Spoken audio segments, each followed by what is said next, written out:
আসসালামু আলাইকুম, আমি মোহাম্মদ নওশাদ। আজকে আমি রসুনের জমিতে দ্বিতীয় সেচ দিচ্ছি। তো আজকে আমি কি কি সার দেবো আপনাদেরকে আমি এটা দেখাবো। এখানে দেখতেই পাচ্ছেন গাবলার ভিতরে ইউরিয়া হালকা এবং ডিএবি আর কার্গিল না কি ভাই ওটা বাংলা ডিএবি আর কি 3 ধরনের মিক্স করে দেওয়া হচ্ছে। এটা রসুনের জমিতে দ্বিতীয় সেচে দেওয়া হচ্ছে।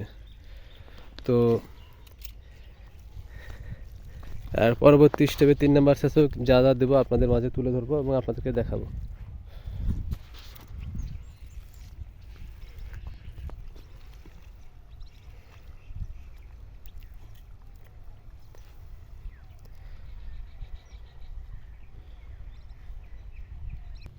আপনাদের একটু কাছ থেকে দেখাই। দেখতে পাচ্ছেন রসুন গাছের কন্ডিশন কেমন এবং রসুন গাছগুলো এখনই কত মোটা মোটা হয়েছে। আর আমাদের এদিকে প্রচুর পরিমাণে রসুন হয়েছে।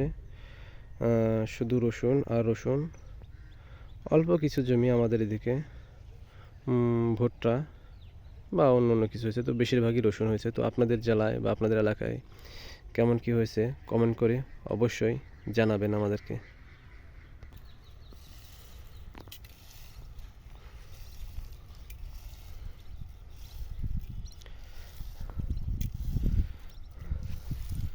আচ্ছা ভাই, রসুন লাগানোর পর থেকে এই পর্যন্ত যে দ্বিতীয় সেচে কেমন খরচ হচ্ছে একটু বলবেন?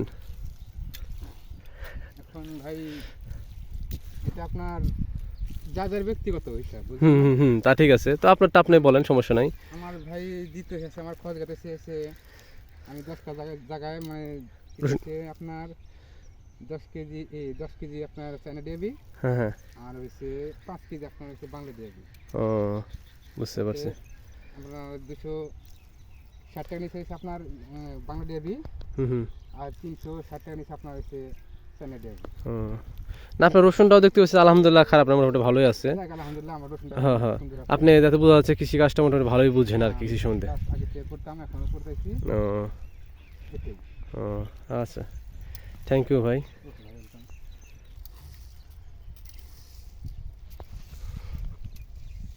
দেখতেই পাচ্ছেন রসুনের জমিতে কি পরিমাণ সার পড়েছে আপনারা দেখেন। বাংলা ডিএবি এবং এ ভাই বলতেছিল চায়না ডিএবি সার দিয়েছে। আর এই মুহূর্তে সেচ দেবে ওই পাশে আর কি পাইপের লাইন দেওয়া হয়েছে, এ পাশে আসে না এখনও পানি।